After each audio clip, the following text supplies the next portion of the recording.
it's perfect. So Pablo, since you mentioned Italy, you know, the one of the first of all, thank you for doing this. I really appreciate it. Like it's so important, I think, for tennis that you guys show, you know, online and to survive, to keep the sport, you know, growing. And I think it's very important, you know. And I think it's on the bottom of the pyramid.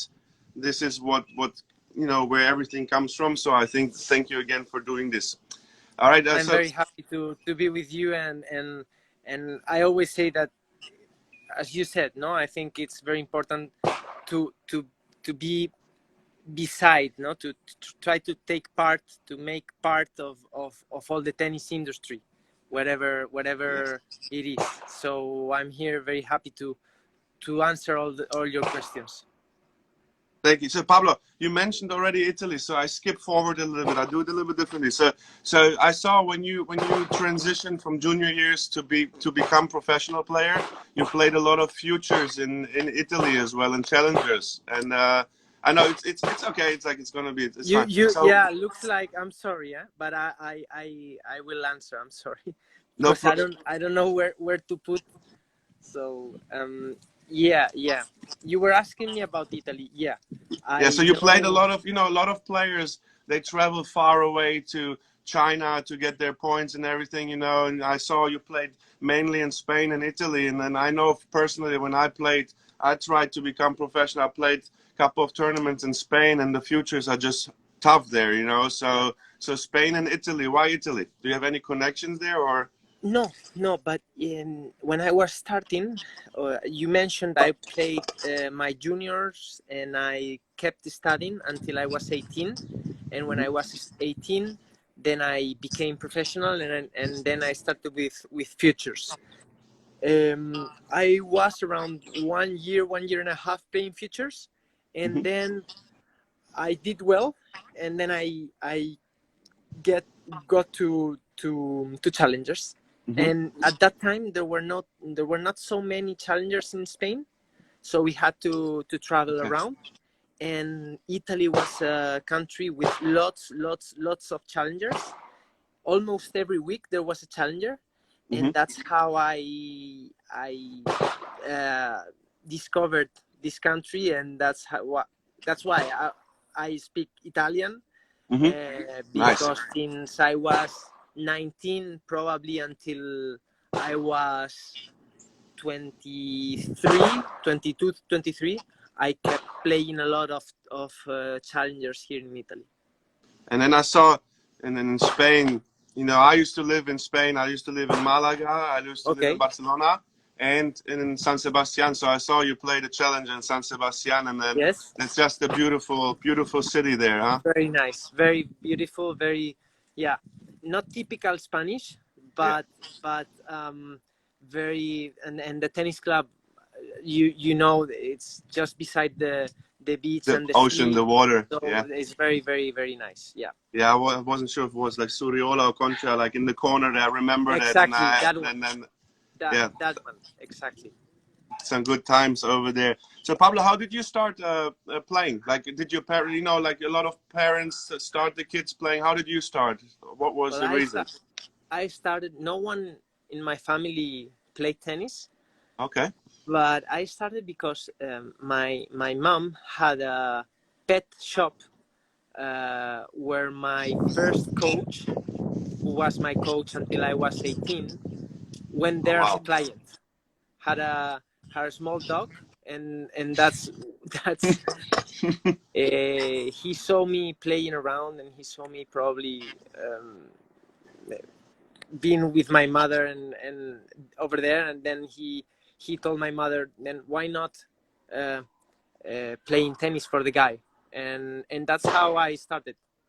So no relationship, and that's why I think for me it was very important, the club, not the tennis club, because I made a lot of friends there, and that's what really made me go there every weekend, and I was very happy when Saturday came, because I had a lot of friends with who I played not only tennis, but I played soccer, I played ping pong, I played, I don't know, fronton, playing with the wall all the time. and it was a very nice moment and stage of my life. And I started when I was 7 years old, and I stayed at that club until I was 18. And you're from Cuenca, right? Yes, So but Cuenca is in central Spain, right? Central, yes, and then on the east, I think, is Valencia, right? So a little bit like to the east of Cuenca. So that, like, how do you have a lot of tennis clubs in Cuenca? How is it there? Tell us a little bit, like, or actually I was born in Cuenca, but I feel Valencian because oh, I okay, all my family all my family lives there. All my family is from Valencia, but my parents were living there, and that's why I was born there. But since I was 3 years old, so you went they to. came back to Valencia, Hmm. and so I started in the tennis club in Valencia, where there are a of, uh, of history of tennis, and Hmm. a lot of tennis clubs in every small town. There's Yeah. a tennis club in in Valencia, and I think in all the Mediterranean side of Spain.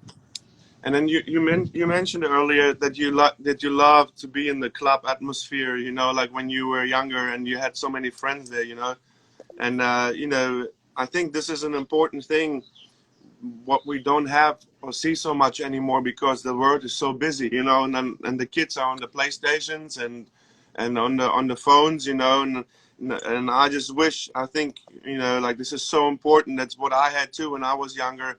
I was looking forward to spend the whole day at the club, play tennis, go in the pool, play with my friends, you know, and like I think in our days, I wish this would come back a little bit more because and clubs, you know, would structure again this way that kids can hang out there. I think that's an important part of the development. As you said, you still remember all your friends, and this is such an important part in the development, I think, in the player too.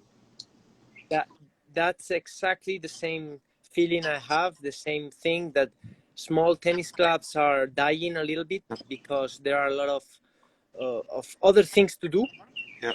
and and probably only the big ones will stay, and that's a pity because I think all of the professional tennis players, but not only professional tennis players, all the people who love tennis come from those clubs, Yeah. and it's a pity that well, it's the society and the life that we've got right now. But it's true that it's a pity because we don't have that many friends and that many um, other things. We have a lot of other things to do, and it's the way it is right now. But the years when I was 12, 13, 14 years old were probably the nicest of my life, Hmm. and that those were in a tennis club. Let's go a little bit to your playing. So you played almost every slam. You went to the third round or higher, except of the Australian Open. I think you went second round was your highest. So what is your favorite? Which slam? I mean, favorite slam? Probably they're all nice, but what do you know? Each slam gives you probably something super nice you like. So which is your favorite? Which one do you like I the would most? say, I'm sorry, I No would problem. say, Don't worry. I'm sorry about this. I hope they don't I shoot you. It I sounds I they're shooting really there. I, I don't know how to say it in English, but is this? I think it's this shooting with colors, like the one you shoot and they Paintball. paintball. See. Paintball. Oh. Correct. See. But I swear, When we when I started, they when started. exactly, it's like when we started, then they started. You better watch out that they don't come for you. They think you're again. Because I tried to go a little bit away from the tennis club so I could have all, a nice all chat good. with you, and then anyway, you were asking me, I'm sorry, about. You see, I forgot now too what I was asking you about. Wait, let's. What did? Oh, about the Grand Slams, exactly. So, yeah. I would say Roland Garros is my favorite because I won Roland Garros Junior with Marcel Granollers in doubles, so I have a lot of good memories. That's my first Grand Slam main draw. I played in Roland Garros as well, and probably is the one where I think I have my best chances. But all of them are different, and really all of them have something special. So I would say Roland Garros because of that, no, because of the memories and of the chances I probably have. But I would say, for example, Wimbledon is very nice as well. Australian Open has something special for the players. It's a small slam, and the players are very important for the tournament. US Open is completely different. It's big, it's show. Yeah. Exactly. Pablo, vamos a hacer una pregunta en español también para Okay. tengo seguidores, muchos seguidores de hispanohablantes. Alguna persona me ha preguntado ¿cuál importancia tiene el aspecto físico en el tenis? Como sabemos que mental es muy importante, pero para mí yo creo que dos personas con no sé, físicamente que son los mismos, ahí es importante que el factor mental es muy, muy importante, pero si una persona no es tan buena físicamente, el mental no es tan importante. ¿Qué piensas tú de esto? Yo creo que lo más importante es el mental, porque si mentalmente no estás fuerte, por muy físicamente y mucho talento tenístico que tengas, no creo que puedas ser jugador de tenis. Eso lo tengo clarísimo. Pero es cierto que para rendir a un buen nivel en el deporte en el que estamos, que es muy físico y cada vez se está volviendo más físico, has de ser un atleta, has de estar muy bien físicamente, porque si no tampoco vas a poder ser un buen jugador. Entonces yo creo que es un compendio de cosas. Es un compendio de cosas en el que quizás el físico, por ponerte un porcentaje, sea quizás un 20%, pero ese 20% tiene que ser al 100%. Si ese 20% tú estás a un 10%, no vas a ser jugador de tenis. Creo que ahora cada vez el deporte del tenis se ha vuelto más completo y todos los tenistas han de ser muy completos, tanto en lo mental como en lo físico, como lógicamente en lo tenístico, ¿no? En ser bueno en todo tipo de golpes. Y más jugadores viajan también con un físico, Claro. con eso parece a mí que la mayoría de los jugadores en el top 100 ahora tienen la posibilidad que tienen un físico y que tienen un equipo más grande que antes de 10 años o algo así. Totalmente. Se ha profesionalizado mucho todo, pero no solo en el tenis, yo creo que en el deporte en general. Y se ha hecho que las carreras de los deportistas también se alarguen más. Y eso es gracias a todo lo que acabas de decir, ¿no? A que se han unido a los equipos rehabilitadores, fisios, preparadores físicos, hasta el propio entrenador es el que también te va administrando las cargas de trabajo. Entonces yo creo que se es un poquito más consciente que antes del trabajo y sobre todo hay una línea más profesional a la hora de trabajar. Y también como tú has dicho que la carrera es más, puedes jugar todavía con 38, 39 y para mí eso es importante que los jóvenes que escuchan nosotros ahora, que los padres ponen demasiado, ¿cómo se dice? Presión. Sí, presión. Presión a los jugadores, pero el desarrollo del jugador es más largo que antes de 10, 20 años. Estoy totalmente de acuerdo contigo y creo que es muy importante que eso, tanto los padres como el propio chico o chica, sea consciente, porque la carrera de cada uno es distinta. Sí. Y yo conozco gente que ha sido muy buena de pequeño y que después no ha llegado a profesional, y gente que de pequeña y de joven no eran buenos jugadores y que después han llegado a ser grandísimos jugadores y tener muy buenas carreras. Y sobre todo, cuando uno parece que no llega y que tiene 23, 24 años y que parece, uy, ya me estoy haciendo mayor, ni mucho menos. Creo que las carreras, ahora se está viendo que el mejor momento de un tenista es alrededor de los 30 años.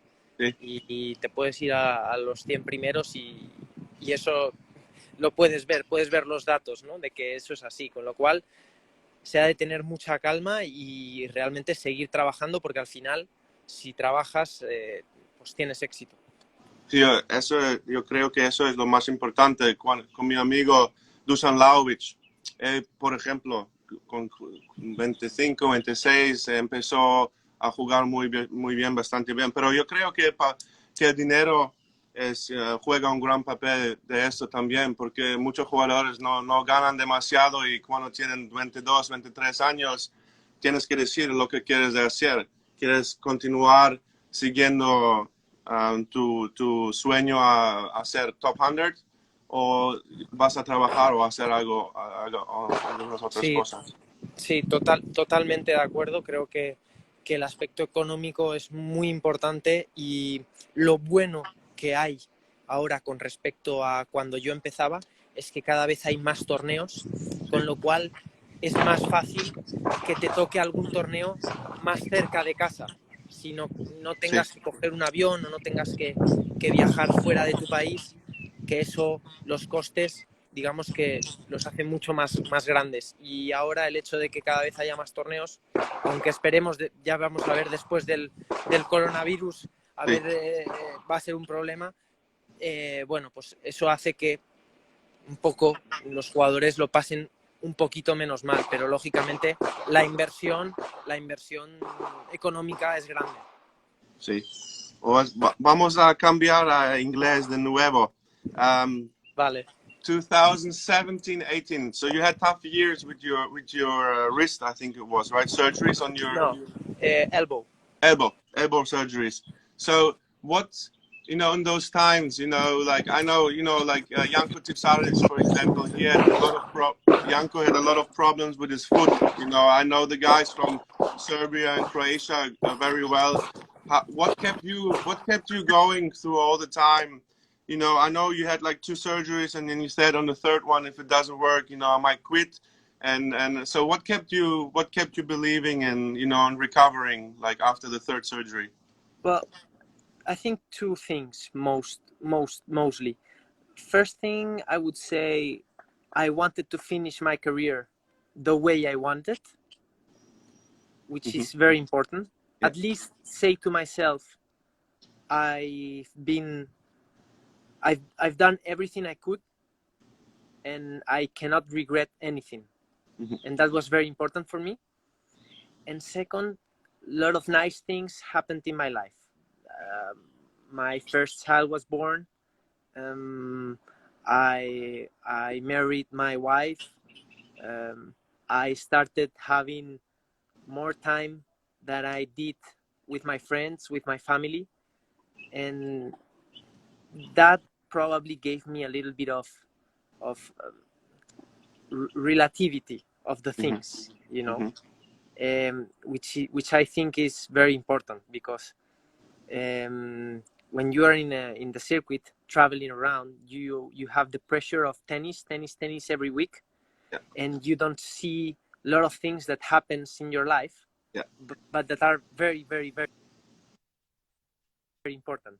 I think it's during those 2 years and a half that I was out of that circuit, I could live that life, and that also helped me.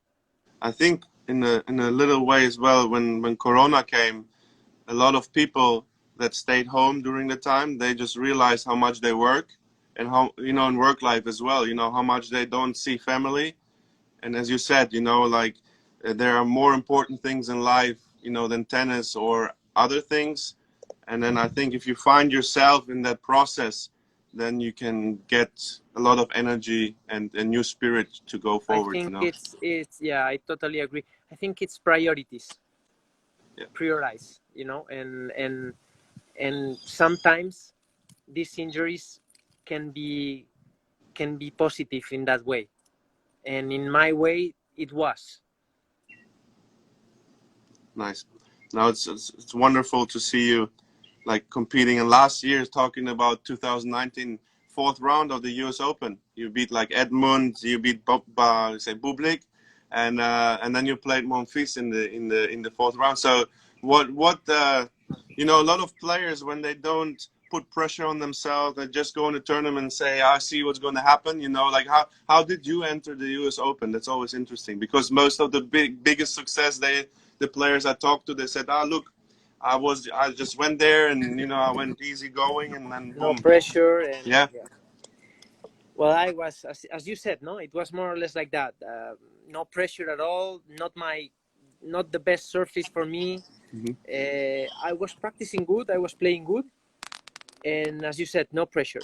No pressure. I made a very big match against Edmund, 4 hours and a half, 5 sets. Good match from both of us, and I was lucky to win that match. And then that, I think, gave me confidence for the rest of the matches.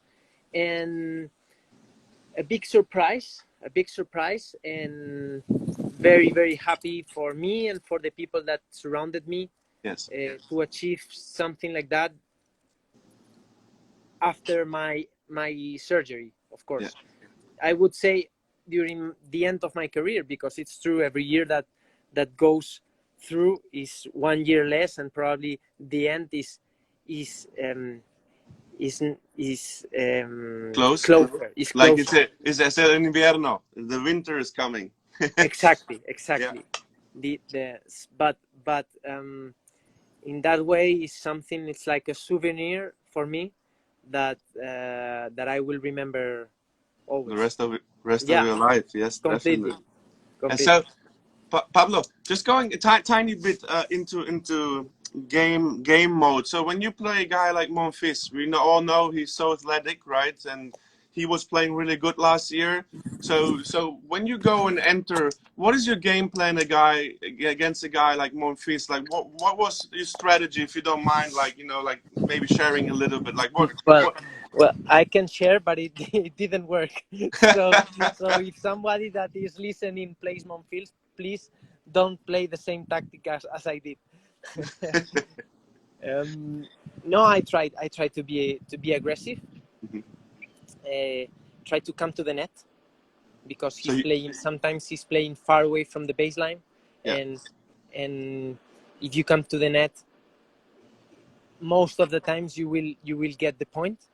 And so you try to shorten the points and be aggressive when you play against him. Yes, but be aggressive, but only when I see the chance, because you have to also, you cannot play aggressive all the time, because physically I don't have the legs enough to play all the time into the ball.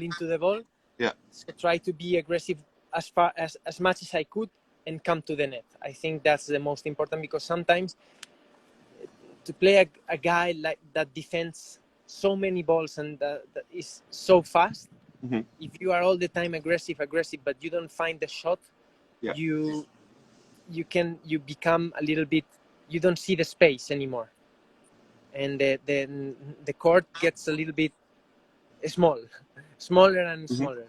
So only when I had the chance, then come to the net. That's the way. And try to attack his second serve, because sometimes he can make double faults.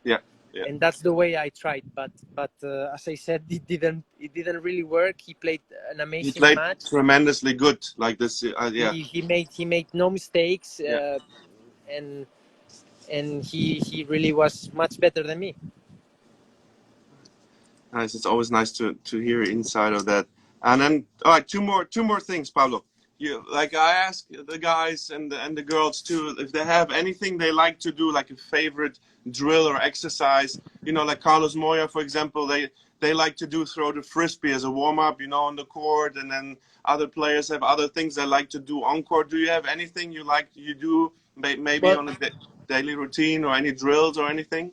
No, but when the only thing I can say is that now, for example, that I've been 2 months out of the tennis courts, or more, maybe more. When I come back, I like to hit a lot of balls, to hit, and when I start to feel a little bit better physically, try to make the typical Spanish exercises: 2 cross, 1 down the line, 2 cross, 1 down the line, 2 and 2, 1 and 1, and try to move on the court, because that gives me confidence to have the base to try to move forward and to do other things. So that's maybe because it's the base of my game, not to be solid. And that's the way I think we've been practicing during this month and a half that we've came back. And Pablo, how much time do you spend on like serve +1 and return +1? You know, all those strategies. How much time do you spend on the court? Quality time on serving and returning? Well, returning we don't do as much. Okay. We don't do. Maybe yes, but not so much. And with the serve, what we're trying is, as you said, I had a lot of injuries with my elbow, and during this lockdown, it's true that when you come back, elbow starts. It's painful once again. Yeah. Because the structures of that elbow are not perfect. So we try to slowly, exactly, to go very easy. So most of the time, what we are doing is around. We started with 30 serves, then 40, the week after 50, the week after 60, and that's and since last week we started serve and 1 ball, serve and 1 ball, serve and 1 ball. So we are very, very slow, because it's true that the elbow now it has a little bit of liquid. I can serve, that's not a problem, but it's true that I still feel it, and we have to be very cautious with the level of serves and hitting all the time. I totally understand that, and take your time to get back there. Pablo, last 2 questions. If you could play one player, I had that question from a boy. He sent me that. If you could play a player from the past, who would you play? Oof. One player you would like to compete, you didn't have a chance to play. Or maybe 2 if it makes it easier. No, I mean I'm thinking that I would. I mean, maybe I would love to play against Agassi. I think is somebody that is from the old school, but that adapted completely his game to new school. To play against the new school. So I think I have shared when he was retiring. I was in the last US Open he played, and I was as a player. So it would have been very nice to play against him. Christian, your manager, wrote Guga. Guga, I love the way he is, the way he played was unbelievable, but I would say when Guga played on clay very good, it was, I think, unbelievable. But you know, I had yesterday, I had my Instagram live with Michael Russell, and I forgot that Michael Russell had match point and was 2 sets. I was like, unbelievable. And when I reached everything before the interview, I was like, oh, I have to ask him, you know, but that's unbelievable. And then I think Guga won that Roland Garros. Yeah. The one where Michael had that match point. Point, yeah. I was like, and then what I always say to players, it goes always this way. So in the first round, he told me, I didn't know that he had match point against him, you know. So it's crazy how that plays out, you know. And Michael, I spoke to him about that match, and he told me he couldn't regret nothing about that point because it was a point that they played. It's not that he missed the ball, an easy ball. No, it was a point where they played, and finally he lost that point. Yeah, sometimes in tennis, It's crazy. one ball Yeah. Besides changes the whole. your career. Yes, definitely. Our last question. So since Spain, I spent so many years in Spain, and I love Spain, and want to go one day back to Spain. Is there any country in the world you traveled playing tennis that makes you feel like you're home, like you know, Spain has a different atmosphere. You know, people are in the evening still outside at 8 9, you know, Yeah. families, and the atmosphere is just special. I've traveled a lot in my life, you know, and I did you find any country or city In a that's way, similar? in a way, Italy is very similar to Hmm. Spain in that way. I think people love to be in the streets. Here we play until late, clay courts as well. Hmm. France, I would say, the culture of tennis is also very important. Hmm. So it could also be, and I think all the Yeah. Latin Countries. countries, no, starting from Portugal to Argentina to Chile. Yeah. I would say all the Latin American, Because probably also because of the language, but I also think there is something cultural and the way that we all are. so last one. So Morocco. Okay, so you're the king of Morocco. So you so look this so if so you won 2011, 2012. You always when you're in Morocco you play well. Before you tell me why, for Rafa he's lucky that the French Open are not in Morocco. So what why why do you why is it? Because look, I was in Malaga, and you know North Africa is so close, and you know I went down there a couple of times, and it's just fascinating there. So why do you play in Morocco so well? I really don't know. I would say the conditions maybe are similar to Hmm. Spain, to Valencia probably. It's hot, courts are fast, which is something that I like. Um, but Food or anything maybe, or like what do you like? I mean, no, the food maybe is because the other ones with the spicy things they get sick, and I don't get sick, so that's why. So that's why. that's So that, probably why. that's the only thing I would say. No. No, but I really do not know. Uh, but it's true that I've always played really good. Maybe also as I'm a clay court tennis player, um, I would say that I adapt better to that surface Hmm. easily and faster. And Morocco is the first tournament in the European tour Circuit. of Hmm. clay. That's the first week, and maybe all the players that come from Miami, they they don't they don't adapt maybe as fast.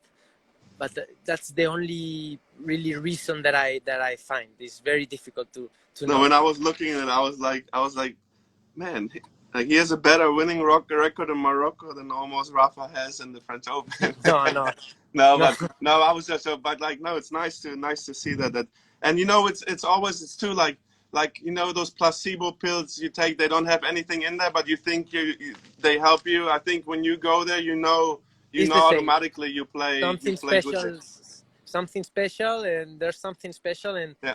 and I feel it, and I really play.